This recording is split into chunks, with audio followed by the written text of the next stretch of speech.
I'm ready for it to get cold outside. Yes. I'm wearing sweatshirts in faith that winter's coming. But there's only like 2 weeks of winter in Texas. Well, unless that February, unless February.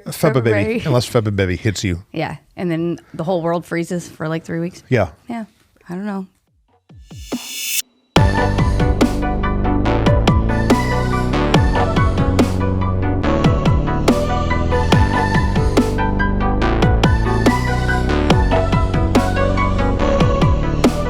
Hey, guys, can I just say something serious for a second? Uh-oh.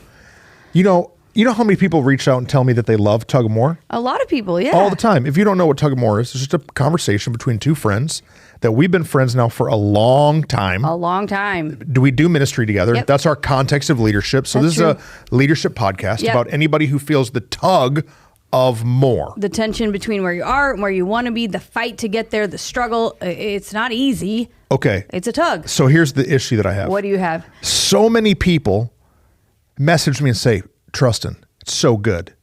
Dude, changed my life. Right. Man, thank you. I just went through this. Yeah. This is what you talked about. Right. Man, I sent this to my friend. They're going through that. Me and my wife sat down and watched it together. Yeah. Thank you for telling me that. But do you know what would really mean a lot? What? Is if you would share it.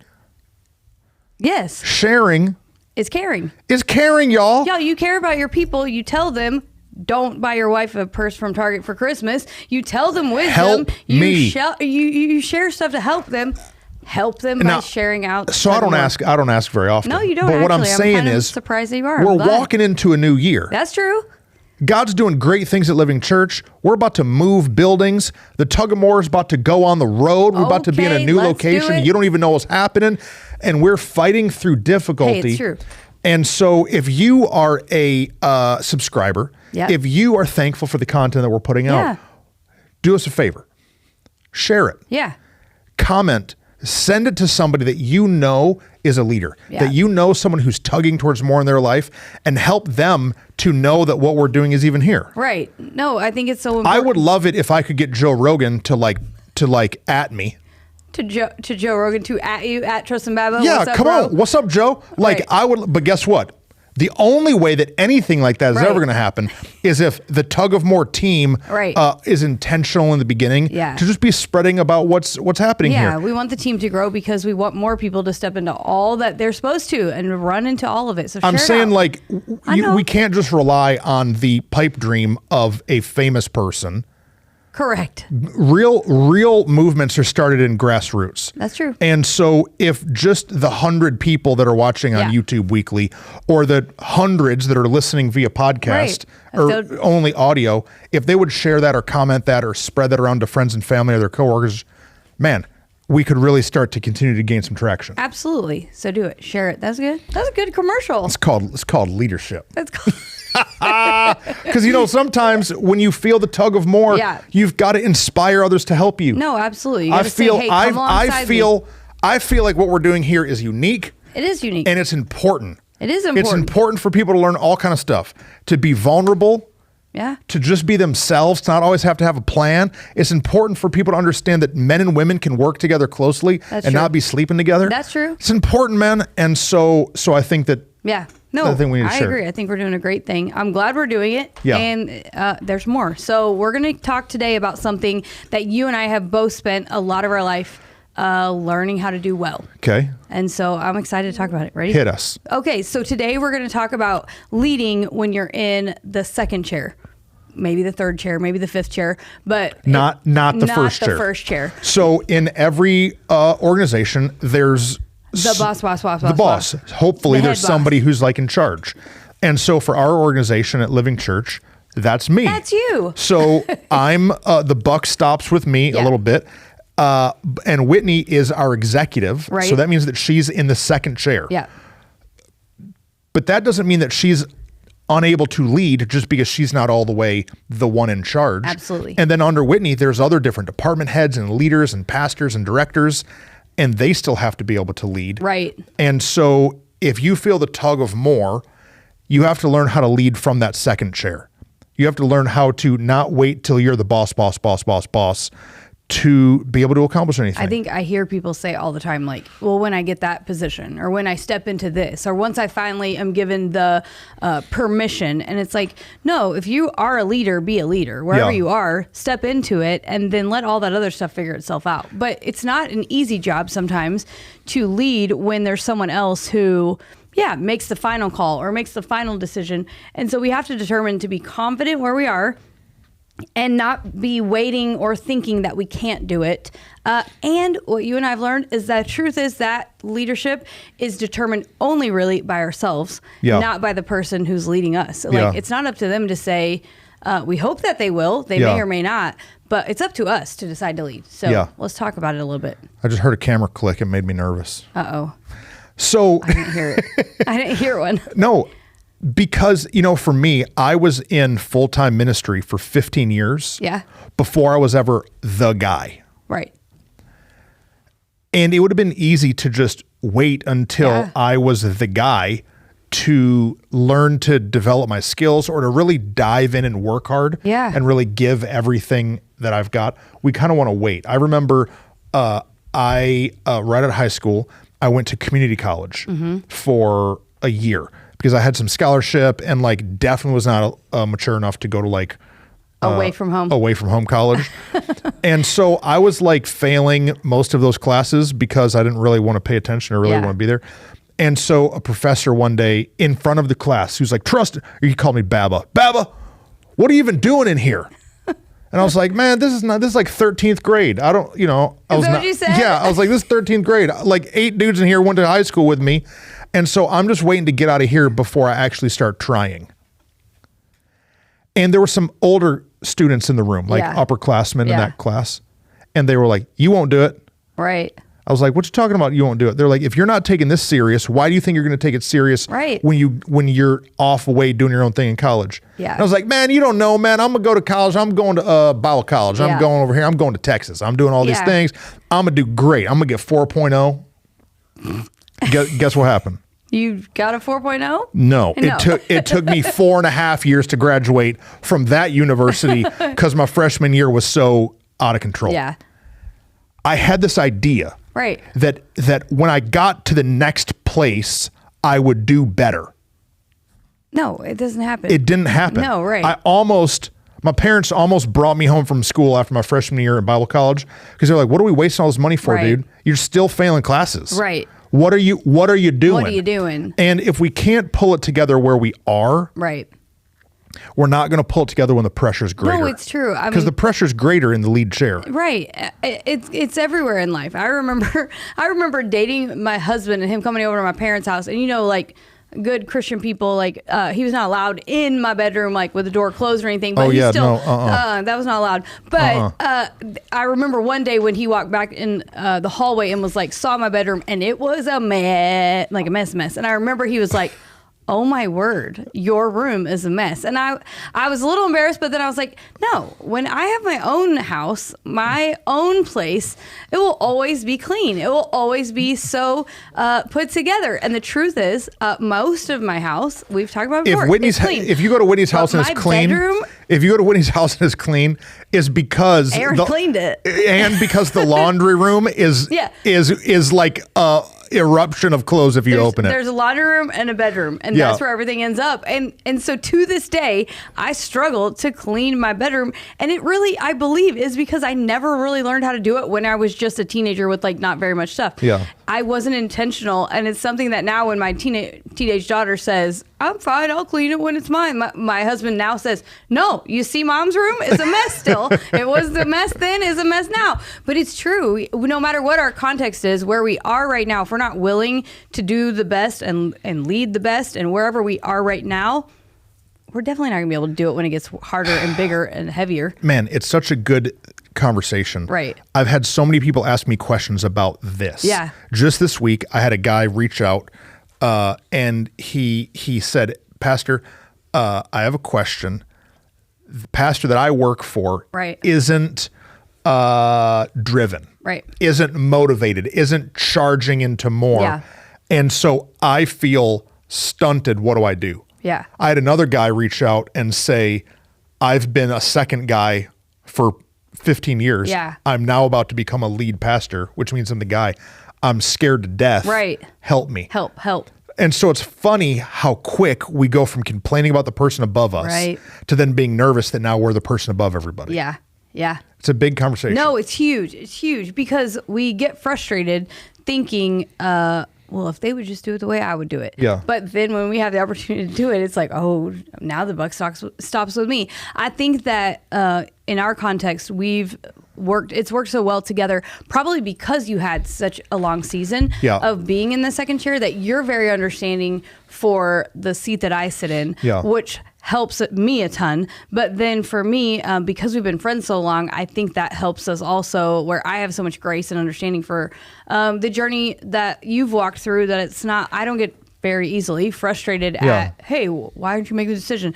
But also the open communication. And I know that not everybody, most people probably don't have the same open lines of communication that you and I have in leading from those seats of 1 and 2. Yeah. And so what do you think for you was the biggest understanding that you had to grab, the biggest hurdle that you had to, when you were in that seat, in order to really flourish? Because you flourish still.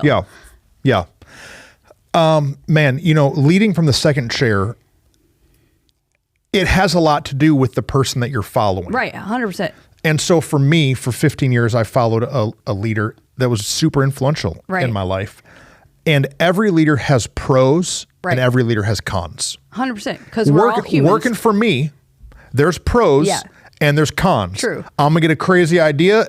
Let's go tomorrow. Right. There's some cons working for me. Yeah. And so I think that I was able to flourish in the second chair because I focused on the pros. Yeah.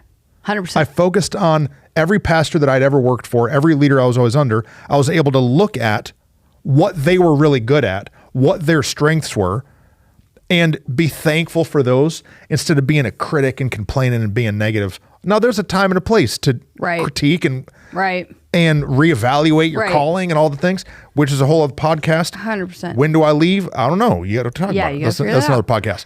But look at what they are offering. And I think that, as a person in the second chair, your job is to help fulfill the vision of the lead. Right. And I think where people get into conflict is when they want to fulfill their vision instead of their leader's vision. Right. 100%. So like if you're we're church, so we'll just talk church context. So if you have a senior pastor who's all about evangelism, that's their heart, that's what they're called to do. He or she loves reaching people, but you're a person who really loves discipleship and like deep Bible study, and you don't really care about evangelism. If you work there, what you can do is you can say, well, my pastor doesn't care about discipling people, so I'm here to help change the culture. Careful. Yeah. Now, you can be an element of that. You can help with that. But the job that you've said yes to is to help support the vision of that house. Well, and the question I would ask is, well, have they asked you to? Like, have they asked you to come alongside and help in the discipleship, or have they asked you to come alongside and help reach other people? And so it'd be like if we hired a worship pastor that was like a nationally acclaimed flute player. You would love that. You're an incredible flutist. Flutist. Man, you are the best flutist in the whole world. That's amazing. That's a gift from God. But like if we hired someone to be our worship pastor, I'm not wanting them leading Sunday morning from the flute. I don't think anybody is. That's not my jam. There might be some church that'd be like in piccolos and all the little flute instruments. Not me. You get a piano, a guitar, you go and, you need some drums and a bass. Let's go. Right.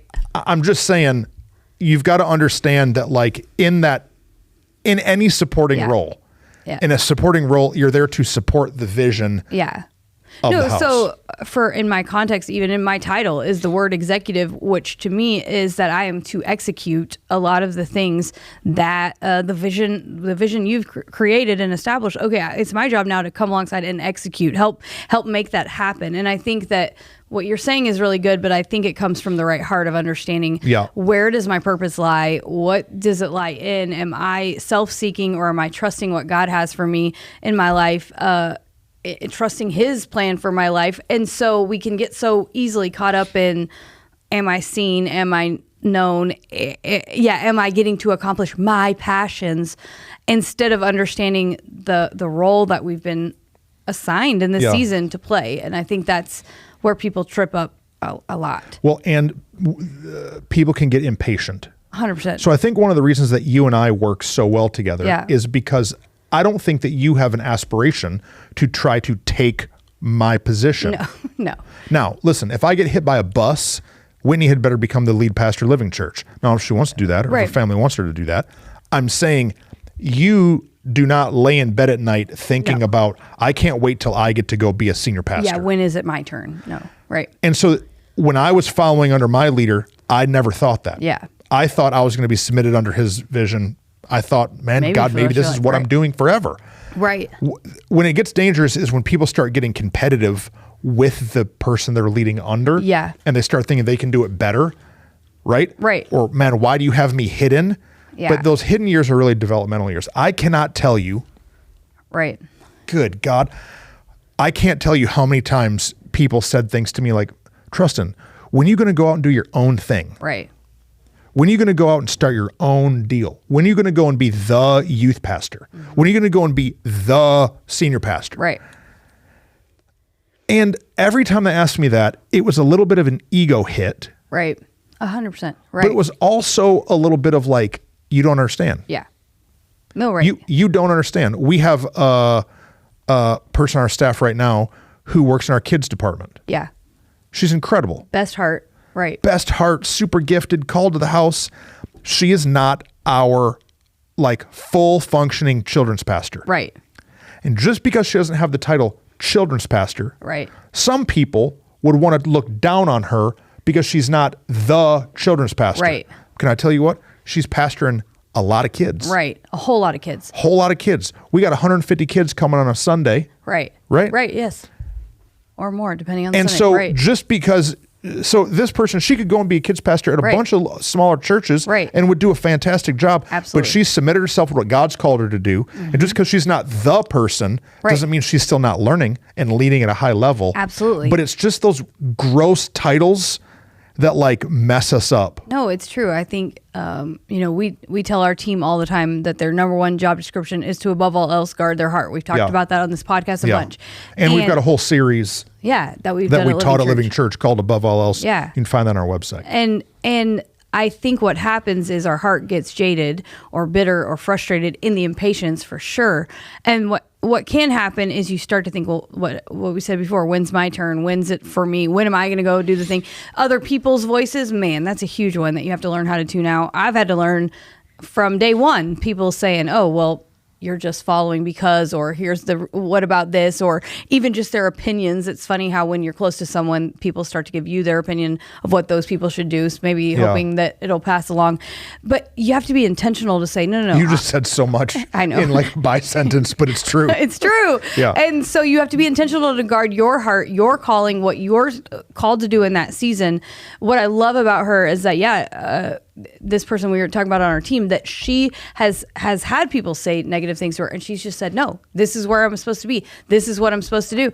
And it's what's true for you. Yeah, maybe you were the number 2 guy, but you were the number 2 guy at a giant place rather than being the number 1 guy at a tiny place. And the experience and the development that you received by sitting in that leadership for so long and by learning there. The exposure to what more is what has helped you tug into more in other seasons. And so we get frustrated and we discount what we're actually getting to do, what we're actually getting to build, what we're actually getting to be a part of, because we're just too self-focused. You remember Jeannie Mayo? Yeah, I remember her. So Jeannie Mayo, she's still kicking around doing a bunch of stuff. Yeah. And so she was a really prominent like youth leader, guru? youth pastor, mentor, like national circuit communicator.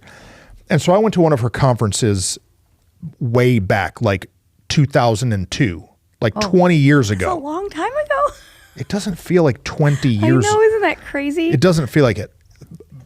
And so I go to this thing, and she had an illustration where she has a guy come out, and he's the pastor. And he comes out, and he's like getting ready to preach or something. It's like a skit, and he's coming out getting ready to preach. He's carrying a box, and on the box it says sermon.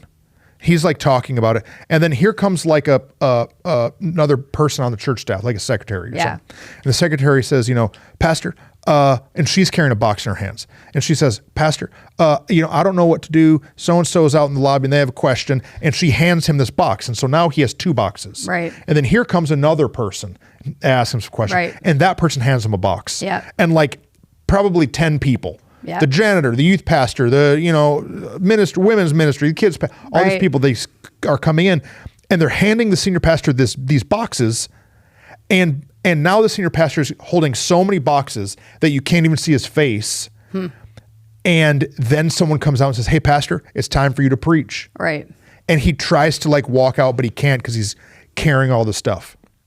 And then Jeannie, this lady, she comes out and she says, "Your job is to protect your pastor from having to carry anything that he shouldn't have to carry." Right. And it was like literally a, defining leadership moment in my life to understand what my role was. Right. My job was to protect my leader from having to carry things that I could carry instead. Yeah. And so I spent a lot of years picking up things that should have been on somebody else's job description. Right. Because if I could carry this, they could preach the word. Right. If I could carry this, they could do what they're called to do. And so whatever the context is, those that are leading, what we don't often realize is how much those people carry, what they're actually having to be responsible for, and us as leaders under them, if we can come alongside and say, hey, no matter what the job is, no matter what the role is, what we can help them accomplish the vision without making them have to make the decision or lead the thing or be in charge of or oversee. If we can help, good grief, how much more can the business, the entity, the whatever it is, flourish? How much more can they step into more if we're willing to come alongside and say, hey, I'm willing to carry things that aren't maybe necessarily mine. You said a great line that so often we hear people, well, that's not my job. But if you understand that your job is all the jobs to make the job easier on the leader, then everything's your job. Yeah. And I think that's a huge piece. The word we use in leadership context in the church world is armorbearer. Explain that a little bit to people, of what it means, and then let's talk about that. Yeah. So from the kind of second chair, I spoke on this idea a lot when I was younger. Yeah. And went to like a bunch of conferences and actually had the privilege of like teaching how to serve from the second chair. Yeah. Like my leader that I was under would go and do like main sessions, and I would do breakouts talking about the second chair. And so I taught a bunch on this. And in the Bible, there's a couple different like kind of not personalities, job descriptions that are out there of people. One is the armor bearer, and second is the cup bearer. Right. So an armor bearer is somebody who would walk next to a warrior or a king, and they would carry their armor. They would carry their shield and their sword and their staff and their bow and arrow, and they would carry the weight so that the king would not have to bear that load until it was time to fight. Kind of like in our today context, like how a caddy carries the golf bag and the golf clubs for the golfer, so that like Tiger Woods or Phil Mickelson or whoever can figure out their next shot, their next strategy. They're just carrying the load. So that they are fresh when it's time to actually do the deal. Right. And so for me, in a secondary chair, or third or fourth or fifth or wherever it is, that you're helping to carry something that you can, so that your leader can be looking in the future, so they can be charging towards more. Right. And then the other piece is the cup bearer. Yeah. So a cup bearer is somebody who, before a king would have a meal or a drink, the cup bearer's job was to take a drink of the wine to make sure it wasn't poisoned. Right. So they might be dead. So to protect the leader. Right. And so sometimes in life and in leadership, you've got to be willing to carry something that isn't yours. Yeah. And sometimes you've got to be willing to drink some poison that wasn't meant for you. Right. No, it's really good. It's hard, man. It's hard. It's never fun to carry something that's not your job. That's not my job. Right. I know. Right. But guess what?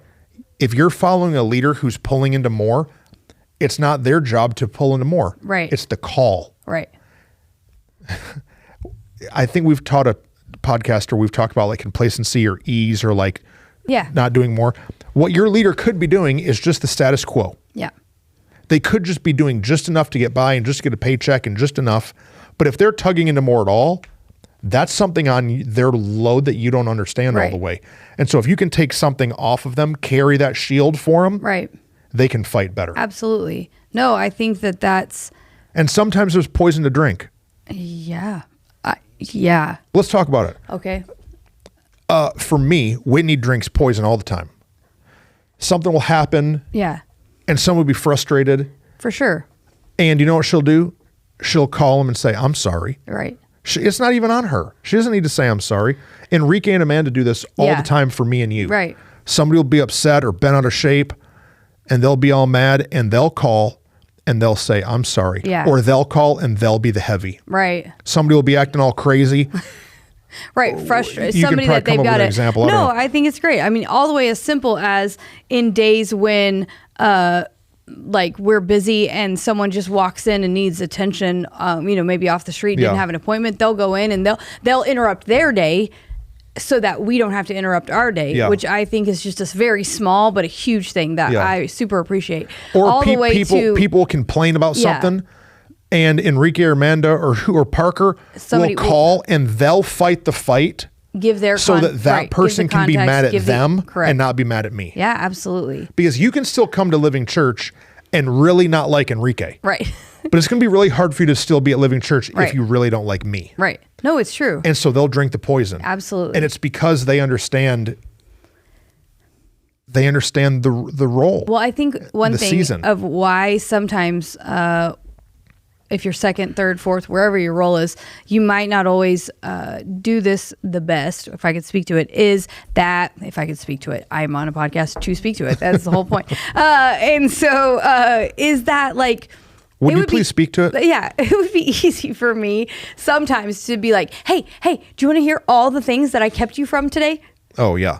But what I instead know is that you don't need the stress, or you've already got enough things that are stressing you, pulling you, tugging you in a certain direction, that the most things that I can handle without you even knowing about, the better it is. Now, that doesn't mean keeping you from things you should know about. That's not what I mean. But there are small details that you don't need to waste your brain energy on. Right. And what I've learned, or what I've seen in other leaders sometimes, is they want you to know.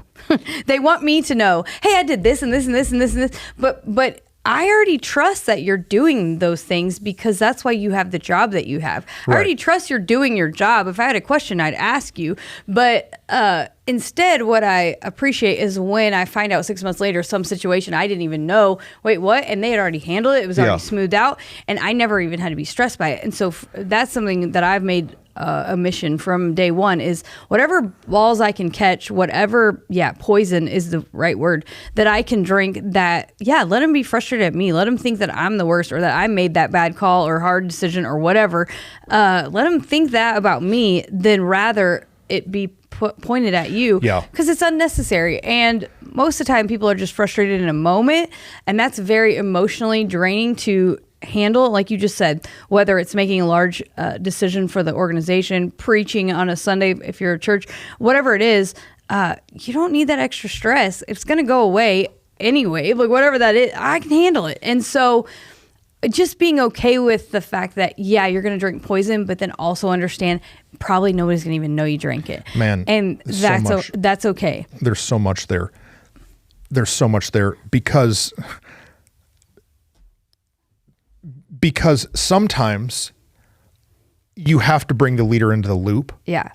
You know what I mean? Sure. Absolutely. Because I don't want to be blindsided. So like if someone's mad or something's going on, then one of my team will come and let me know. Hey, I want you to know this is happening. Here's the way we handled it. But it's a 30-second update instead of me losing sleep over it and having 6 meetings. Right. There's just an update so I'm not blindsided in the lobby that I don't even know what's happening.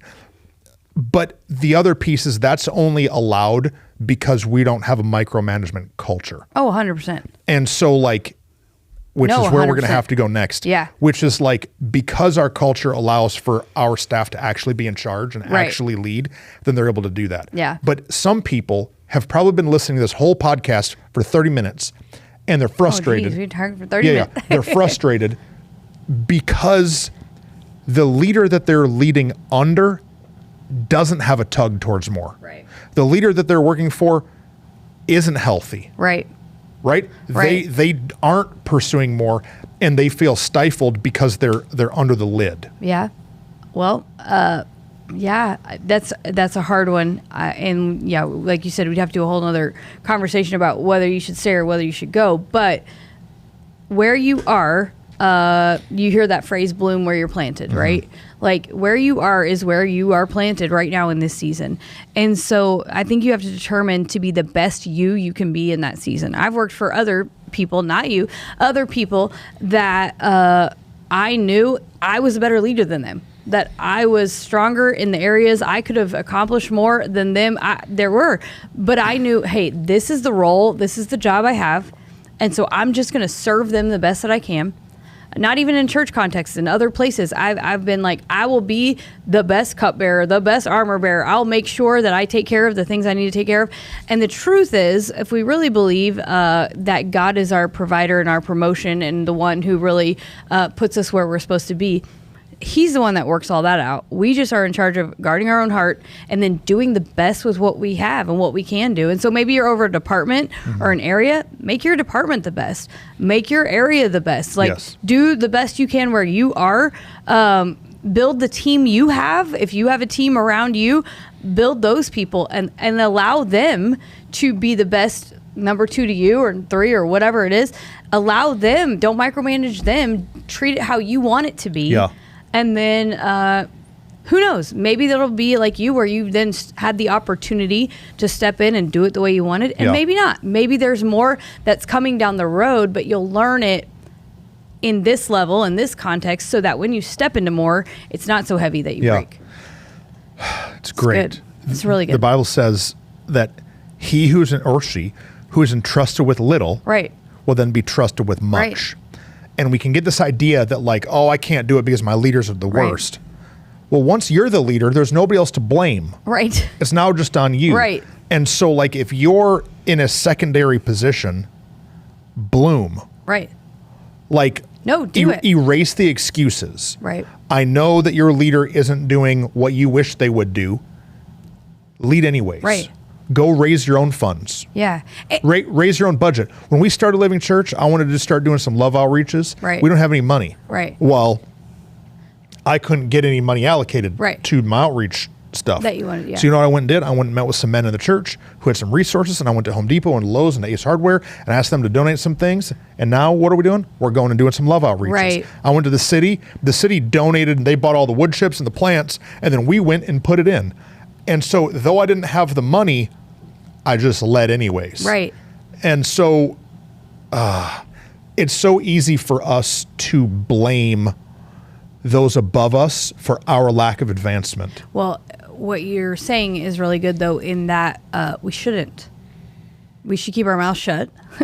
And that's between us and God. Like what I love about you is you always speak with honor. We talked about honor just recently. Yeah. And I've never, no matter who you've been under or who's been leading you, I don't hear you ever blame or speak negatively about that. I think that's a super important piece to go alongside of it. Keep doing it, what you're saying. Find your own creative ways to keep blooming where you're planted. But then don't blame or speak negative over the leadership, because you don't know the whole story. And even if you think you know the whole story, it's not on you to speak it. And if you grow and develop in your area, you advance your area, the cream of the crop will rise to the top. Absolutely. And so like as you advance and as you grow, maybe you will motivate other people on the team for their departments to start growing. Maybe you'll motivate your leader. Maybe your leader will start getting motivated and have some fresh vision. And if not, then they're going to come for you like Saul tried to kill David, and then you know it's time to leave. Yeah. People ask, well, should I leave? Should I leave? Should I leave? And I'm like, well, what have you done other than complain? Exactly. Because if you grew the thing and if you brought advancement in, maybe the whole tune would shift. You've got to add your ingredient to the mix and see if the flavor changes. No. Not just sit back and complain about what isn't. Yeah, absolutely. I think that's super important. And so it's easy to get frustrated when you're not the one in charge, because you can use the excuse, well, I'm not the one in charge. But you are in charge of you, and you are in charge of the job that you've been given to do. And so do it to the best of your ability. And then just trust that God's timing is better than your own. We all think we should have had it yesterday. But the truth is, keep going right where you are and keep tugging, and you'll get there. Have some grace for your leader too. 100%. So for me, my job is to have a 360-degree vision. Right. My job is to see everything that's happening and have 360 degrees of understanding of what's happening in the organization. And so guess what? If you are the youth pastor, yeah, we always talk about Parker. If you're the youth pastor, you had better think student ministry is the most important thing. Right. You would better. You would better your think zone. You better know it. Own your zone, man. Right. So you don't necessarily have 360 degrees of understanding. Parker doesn't understand all the budget pieces. He doesn't understand all of the dynamics of every department of the church, and that's okay. But he had better love the 90 degrees that he's looking at. Right. But what I love about Parker is that he understands that he doesn't see it all. Correct. And so if he comes to me and says, Pastor, can I have some more money for this event? Yeah. Or can we do this thing on this calendar or whatever? And if I have to say, hey, bro, not right now. Right. He understands he doesn't see it all. Right. He's not so myopic. Myopic means you only look at what affects you, myopic, right? Right. And so we've got to have some grace for those that we're following. That's really good. Because maybe we don't understand the pressure. Maybe we so look at like production. Production. Man, we need a new camera. We need a new video switcher majobber, you know. We got to have this thing. Yeah, but do you want a paycheck this month? Right. Yeah, but we got to pay to get building cleaned? Right. Yeah, but that light bill's expensive? Right. We have to understand that we don't know it all. And then that can help us have grace for our leader that maybe we don't understand. Yeah. Because maybe the leader you don't like is up at night stressed out if they can even get you a paycheck. Right. No, you don't know. Yeah. No, I think it's super good. I think a couple of things that go along with that, no matter who your leader is that the more you can get to know your leader, just who they are as a person, the better you can have grace and understanding. You and I know each other super well. We've been, like we said, friends forever. And so there have been seasons when you've been massively stressed and maybe you were more short in your responses or not as jokey or jovial, but I was more focused or whatever. Not as fun. Yeah. But I had all the grace and understanding of like, this is the season that it is. This is where it is. This is the whatever it is. There's that. There's the pieces of understanding. Yeah, they're carrying so much, and the more we can get to know them, we can learn. Yeah, maybe some understanding, and also the best ways to help. I think when we don't know them, or we haven't yet got to know them well, we might try to help in areas that are not where they would actually rather us help, and then we can learn those. And then the other one is to be just intentional to pray specifically for them that God would help them and give them all the wisdom and grace and understanding and then help us in leading them. Yeah. And I think doing those things really, it sets the tone in our own hearts to lead better. Yeah. No, it's really good. One of the guys that asked me the question just this last week of what do I do if my leader isn't like tugging into more and I feel a little stifled. I said, hey, here's what you do. Write a plan. Right. Like develop what you think should happen next in the organization. Take it to your leader. Say, hey, here's some stuff I've been chewing on. What do you think about this plan?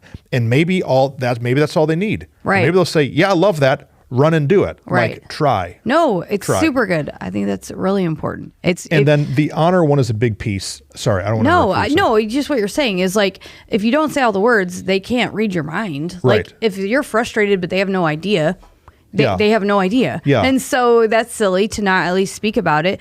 And I think that more often than not, you have great leaders who maybe have been hurt by the people that they've led before. So maybe they don't know your potential. Maybe they don't know that you're trustworthy. Maybe they don't yet know that you can actually do it. And so just be willing to talk and say, hey, I'm here. Yeah. I'm willing to help. In the season where we started like full-time working together, there were times that I had to say to you, hey, I can do this. Right. I can carry this for you. Yeah. I got this. Yeah. Not because you didn't trust me, but actually because you cared for me, you were like, I don't want to put this on you. I was like, no, that's what I'm honored to get to do. Yeah. And so we have to be willing to have open conversation with them.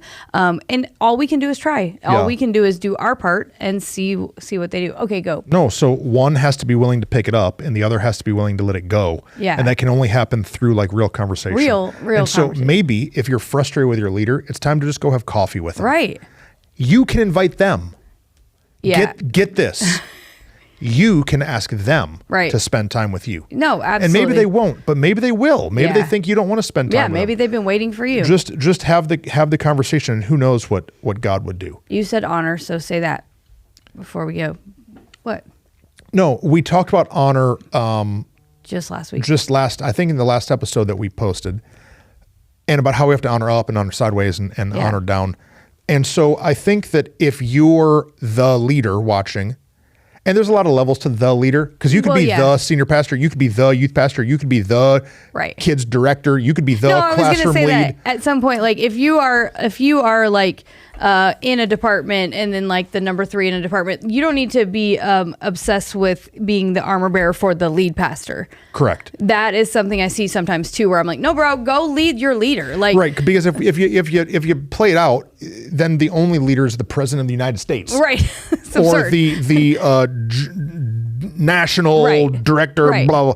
Like I've got people that I submit to. Yes.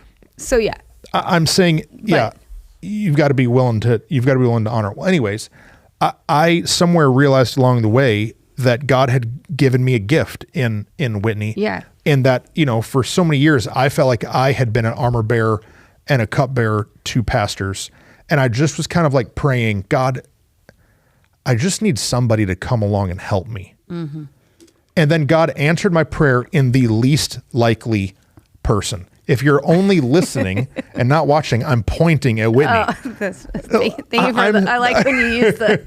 I'm saying descriptors. I didn't think that God was going to give me, when I hear armor bearer, I think a big yoked up man who can carry 10,000 pounds. Right. This is what I think. Well, yeah, it's okay. But like, that's what he gave me in the spirit, but not in the flesh. Yeah. No, it's good. So really you good. do not look like what I thought I needed. No, right. I know. I remember the first day you told me that. And I was like, well, should I? No, it wasn't a slam. No, it was a like, right. all I'd grown up and see dudes in ministry together. Right. And so don't discount what the gifts that God's given you. Don't discount what God's doing. Yeah. And so we've seen that in people who have their own children on teams with them. Yeah. And we're like, yo, your kid is the one who should be your armor bearer, but it's your kid, so you won't see him right. Yeah. We've seen it with people who are, maybe it's just the context of how they've known someone or what. That's like, don't be. Or they got the wrong person, we just met some pastors the other day that the lead guy is kind of retiring, and so they let the executive become the senior pastor. And I'm like, no, just because the guy's just because he's been there for 30 years does not mean that he should now be the pastor. Right. Good God. No. We just have to have our eyes open to see what God's doing. Really I remember, I told you I'd spoke a lot about this over the years, and I could talk for another 3 hours on this topic about leading from the second chair. But there were 2 teachings that I've written on this, and probably 4 years ago, maybe. Yeah. 4 years ago. Was it for your birthday? Yeah. Because you're a thoughtful guy. You are. No, I'm a gift giver. Yeah. So like I'm sure I had like an actual gift with this. Oh, you did? Okay. But I printed out these 2 lessons. Now I'm crying if you're only watching, if you're only listening and you can't see my face. Ridiculous. For your birthday, I printed these 2 lessons out. Yeah. And put them in a folder. Yeah. And I gave them to you for your birthday. And I said, thank you, because you're what I have been teaching, except for me. And that was kind of weird. And we all cried. And Aaron and Rachel looked at us, and I think they cried, or they thought we were weird. I don't know exactly what happened. We all, But, God will give you what you need, but it just might not look like what you expected. Yeah. And so don't push it away. The truth is, what I believe, it sounds silly because I'm saying I'm such a gift, but what I believe and why God gave you a gift in me is because of what you were willing to do for so long. That you have to be willing to follow in order to be a great leader. Yeah. And so you are such a great follower, and you served so well that God was like, hey, bro, I got you. And so, like, if you've been serving and following for a long time and you feel like, man, is anyone ever going to, just keep going. Yeah. Trust that God will give you the person in the right moment. What, bro? We're getting long in this one. It's okay. It doesn't matter. In our context of ministry, I see this all the time of people who go and start a church. Yeah. They go and plant a church. They were a youth pastor somewhere 3 years and then somewhere else 2 years or whatever. And then they're like, they get disenfranchised with ministry, or they get mad at their two pastors. And so they're like, I'm just going to go and be a pastor. I'm going to go and be the guy.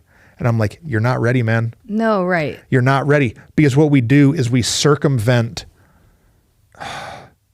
We refuse to humble ourselves. There it is, And we think that we're God's gift to ministry. Right. And so we don't stay in the humble years, in the hidden years.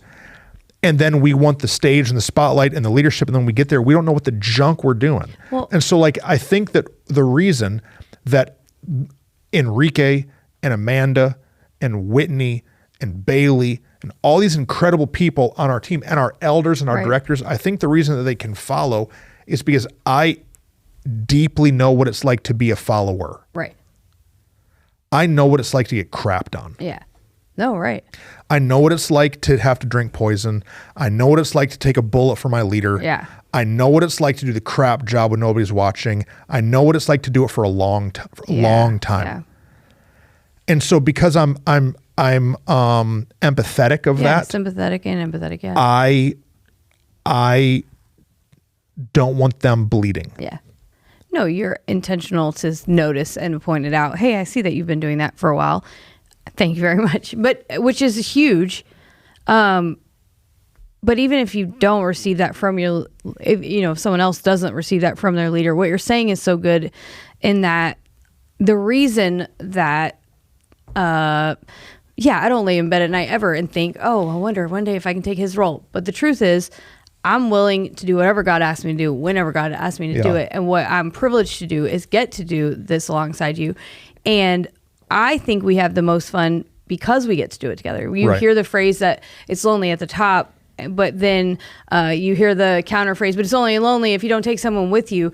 But you have to be willing to go together, both sides of it, to say, like, hey, it's okay. Like, I don't need, I need what God's asked me to do. That's the best part of what I get to do. But man, serving and following, man, I really mean it with all my heart that it's my honor and privilege to get to, because we have a ton of fun and we get to do it. And so, like, what a sad thing to miss out on jumping from place to place, hoping to find my spot. I already found my spot, Yeah, it's the intimidation factor that I think stops people. For sure. Like, if you were a dude. Right. We talked about this before. If all the gifts that are in you were in a dude and you came into Living Church, do you think I would have been intimidated?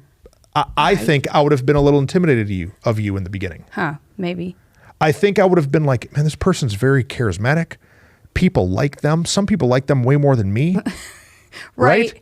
They have a different speaking style. Yeah. I think that I would have been a little intimidated, and then that might have made me push you down some. Rather than say, hey. Rather than me lift you up some. Right. And so, like, this is a whole other thing to figure out. Yeah. But, like, we have to be willing to elevate everybody. Right. No, it's really good. You know what I mean? No, it's really good. Because the first leader has to elevate the second and all the other leaders. Yeah. And not push them down. But I see it all the time. Right. That pastors won't let their youth pastor preach because the youth pastor might even be better. Right.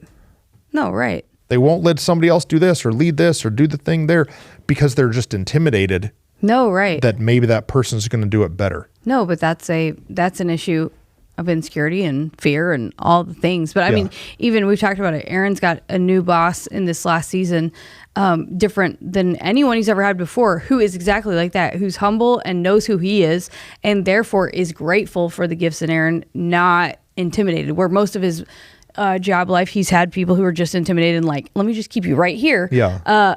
And wow, watching what he's been able to flourish in, it's incredible. And I think that if we could all just come along and realize, like, man, if we will see ourselves as gifts to each other, I think that's a huge piece of leading in this second chair, leading in any chair, is to say, like, how can I be a gift? How can I be of service? How can I be a help? Jesus was the greatest servant of all. And if we'll just follow his example, that's what you and I live our life, even this morning, talking about how do we be more like Jesus? What would he do? We used to wear those silly bracelets in high school, but it's true that if we could do that in the context of how we lead, then we can do what we're called to do, wherever seat we sit in. And this stuff that we're talking about is applicable with husbands and wives. Yeah. It's applicable to children and parents. Yeah. It's applicable to the dude who drives the trash truck and the guys who ride on the back of it and throw the cans in the back. I definitely want to drive the truck. I do not want to throw the trash. I kind of want to be the trash. I want to be the trash guy and see the treasures that people are throwing away. Right. No matter where you are, these are applicable lessons to be able to lead people that you're following. So let's do the recap. Okay. So if you're in the second chair, bloom where you're planted. Right. Communicate with your leader. Yeah. Have some very clear conversations about what their expectations are. If you don't see a lot of advancement, bring a plan. Right. Bring a plan to your leader and say, hey, here's some areas that I think that we could work on some stuff. Be willing to be told no. Right. Be willing to do some things that you don't understand. Don't get impatient and want to jump ship before you're ready. Yeah. Or to try to outrun God. No. God's timing is way better than yours. Absolutely. You could work as hard as you could every day for 10 years and not get to what God could do in 1 month. It's true. In his timing. It's true. We've seen it time and time again. You could work every day for 10 years to try to advance yourself and never be able to accomplish what God can do in 1 moment. It's true. In his timing. Right. So humble yourself in the sight of the Lord and he will lift you up. Yeah. So the just Bible says. Relax, man. Chill out. Love those that you're over and lead where you can. Yeah. Don't allow excuses to hinder you. Drink the poison, y'all. Be willing to. Don't get bitter about it. Like, drink it, take it, and really and truly see it as an honor and a privilege to get to. That, what? Unless you're getting abused. Unless you're following a manipulative psychopath who's a sociopathic We'll talk about when to stay and when to go. We have too many people have asked us that question that we should. That's good. No, yeah. Anything Love else? it. No, I think it's great. Guys, what I said at the beginning is for real. Share it, post it, comment it, tag somebody. Help us grow this Tug team. Help us help them, yeah. All right, thanks y'all. Love y'all.